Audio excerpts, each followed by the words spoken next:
Hey, Bible nerds, this is Dr. Manny Arango. Welcome to the Bible Department podcast, powered by Arma. We are walking through the entire Bible in a year. You can go to the description or thebibledepartment.com to download a reading plan and join the journey.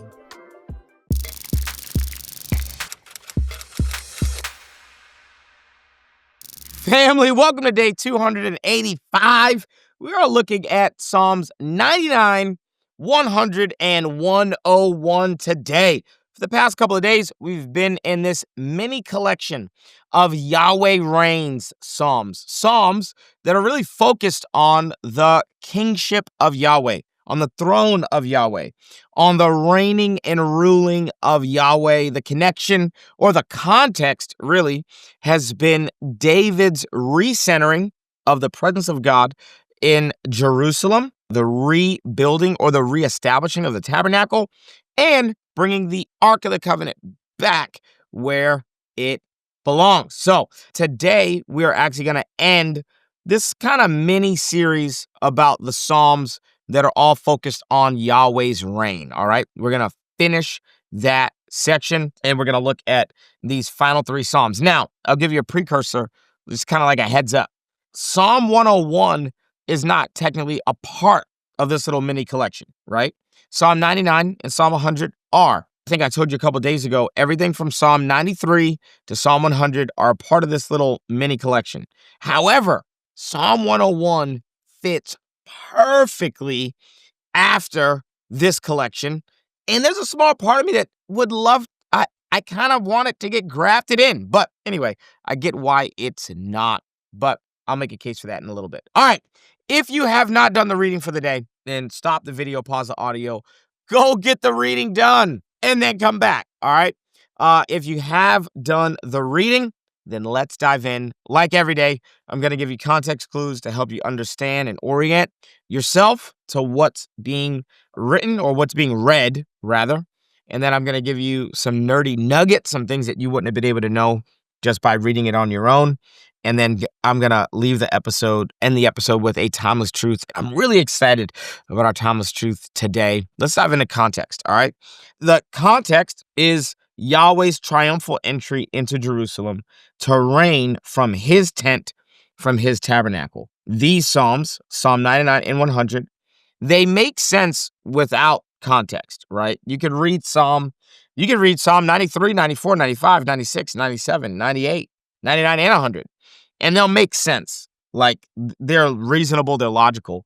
But the moment that you know that, okay, these Psalms are most likely being sung as the Ark of the Covenant has been at Obed-Edom's house, the Ark of the Covenant has not been in its proper place. And David is putting the Ark of the Covenant back in the tabernacle so that worship could actually begin to function again in all three areas of worship, not just the singing, but the service and the sacrifice.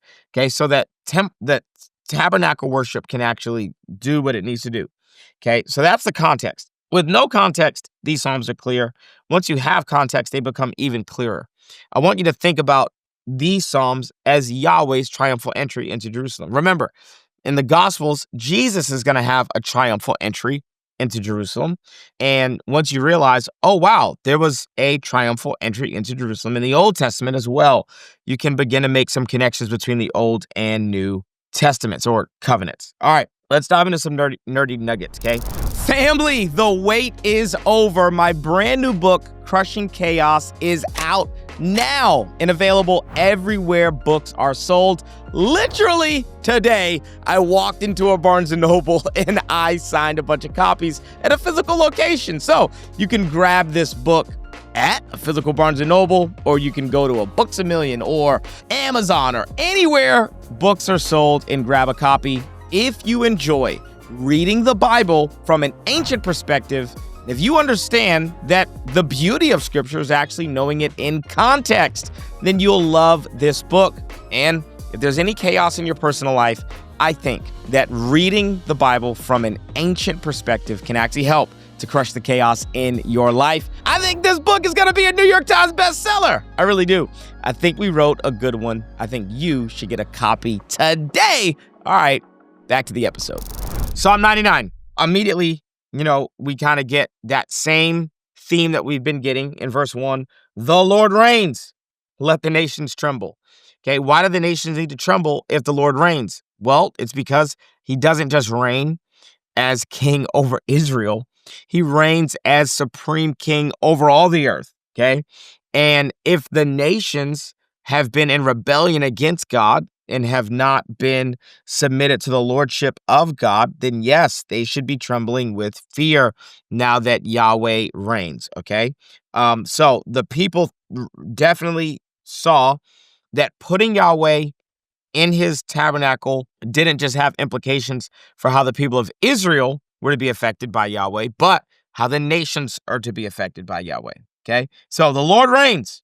Okay. We've seen those three words repeated over and over and over again in this collection of Psalms, this mini collection. It says this: he sits enthroned between the cherubim. All right. So you may be wondering, all right, what does that mean? What does enthroned between the cherubim mean? Well, the Ark of the Covenant is going to have a mercy seat on it, and there are cherubim that are facing each other on top of the Ark of the Covenant. So this is Ark language, okay? When it says he sits enthroned between the cherubim, this is the presence of God that rests between the two cherubim on the lid of the Ark of the Covenant.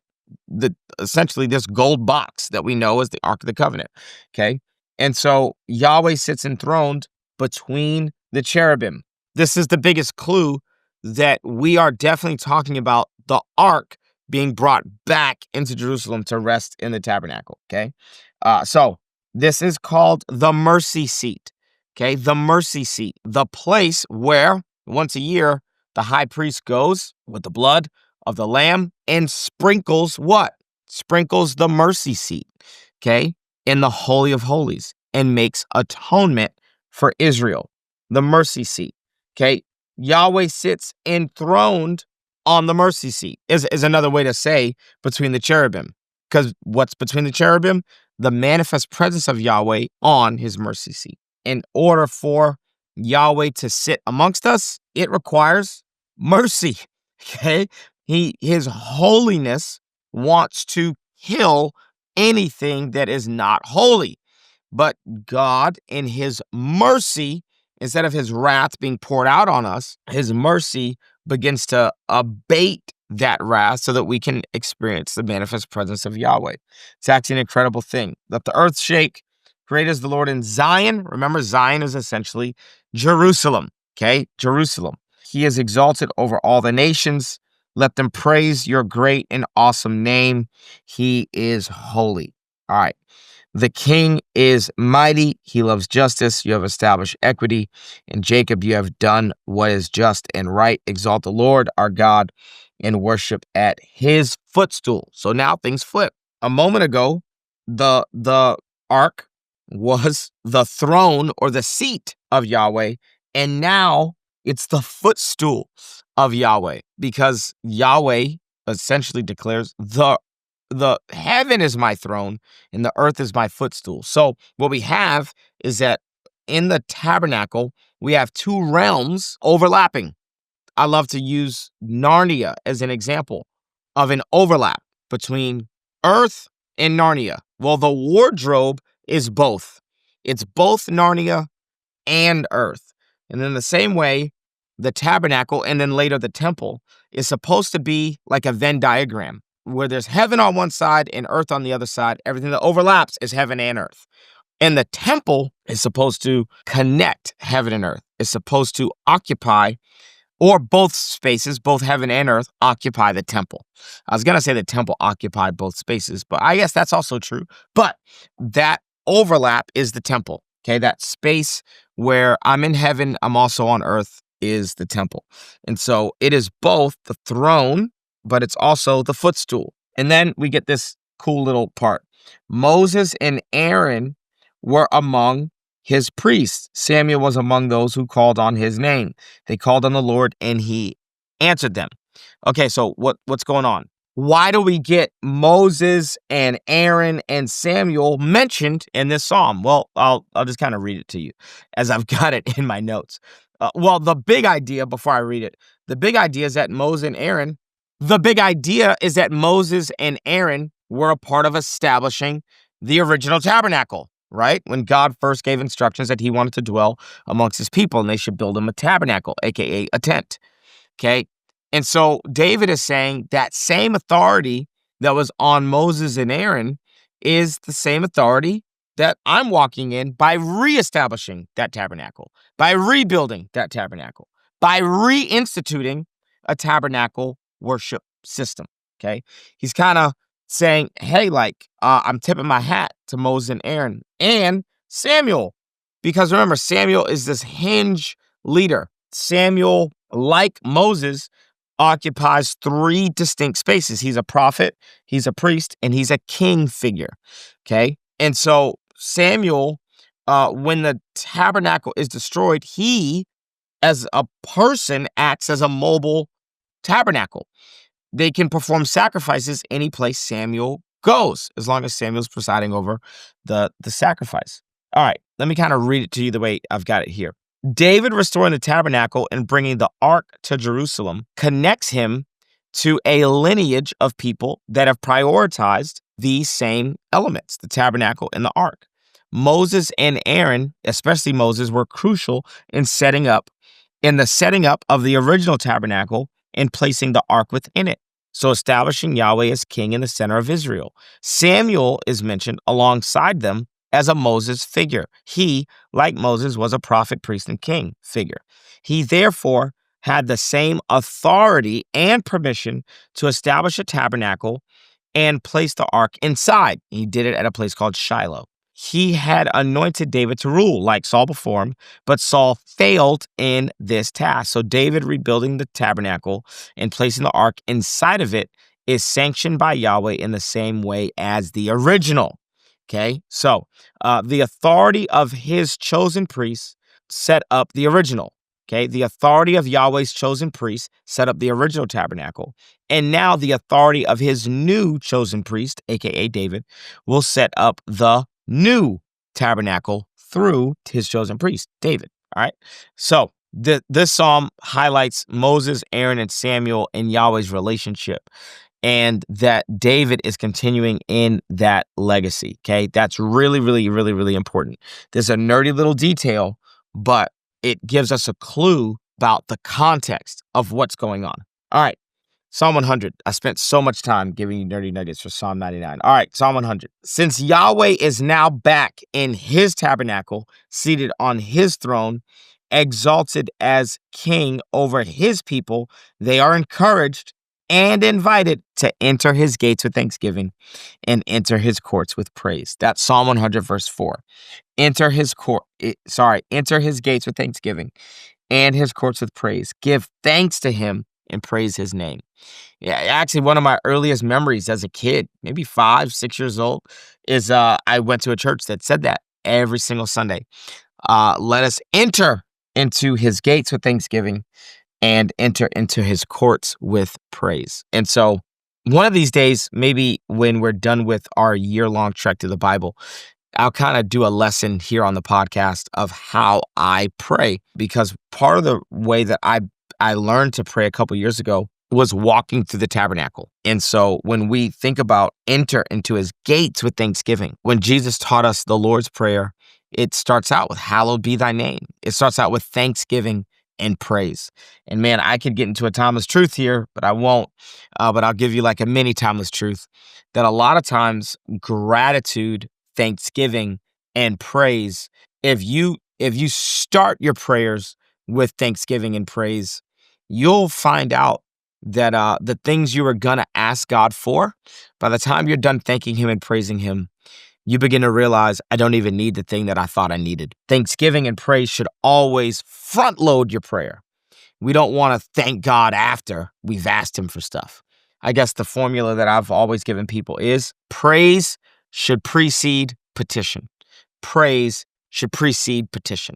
Of course, I could petition God for all kinds of things. Of course, I want to There's things that I need. There are things that I want. But man, I want to enter into his gates with thanksgiving. I want to enter into his courts with praise. Actually, the formula that I always use is praise and then petition and then prophecy. I want to prophesy that these things are going to happen. And then I always end with praise. So praise, petition, prophecy, praise. And then the final praise is a praise in advance. God, I believe that everything I've asked you for is already done. All right, Psalm 100. I want you to put this verse that you're probably very familiar with, enter his gates with thanksgiving, enter his courts with praise, in the context of now that the tabernacle is set up, now that the ark has been placed inside of it, now let us shout for joy to the Lord, all the earth. Worship the Lord with gladness. Come before him with joyful songs. Know that the Lord is God. It is he who made us, and we are his. We are his people, the sheep of his pasture. Enter his gates with thanksgiving and his courts with praise. Give thanks to him and praise his name. For the Lord is good, and his love endures forever. His faithfulness continues through all generations. Okay, now that this whole process from Psalm 93 all the way to Psalm 99, all of this work has been established to bring the ark back to the tabernacle, to put it within the tent of meeting in Jerusalem. Now that that's all done, Psalm 100 is the culmination or the response. And then we get to Psalm 101. And all these Psalms from Psalm 93 to Psalm 100 is all about how Yahweh reigns. It's all about the reign and the rule of Yahweh. Well, guess what Psalm 101 is? Psalm 101 is almost like, it's a royal psalm, so you need to know that. But it's not royal in like it's messianic, that it prophesies about Jesus, the Messiah.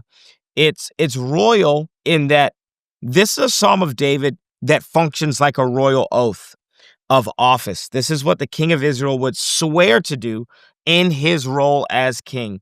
This is a promise that King David is making. These verses is what he promises he will do. Some scholars even think that this was an oath put to song by David, but aimed at his descendants. So they would swear this as they ascended to the throne to be coronated as king. This psalm then is what it means to be a king of Israel under the authority of the true king, Yahweh. So Psalm 101 then is also like a response to everything we've read from Psalm 93 to 100, or really from Psalm 93 to 99. If Yahweh truly is enthroned on the mercy seat, if he truly is enthroned between the cherubim in the Holy of Holies, in his tabernacle in Jerusalem, and since his rule and reign is the center of life for the people of God, then I should be leading in light of his leadership. I should be ruling in light of his rule. I should be reigning in light of his reign. I should be governing in light of his governance. Okay, so this is the oath. We'll read Psalm 101 together. I will sing of your love and justice to you, Lord. I will sing praise. I will be careful to lead a blameless life.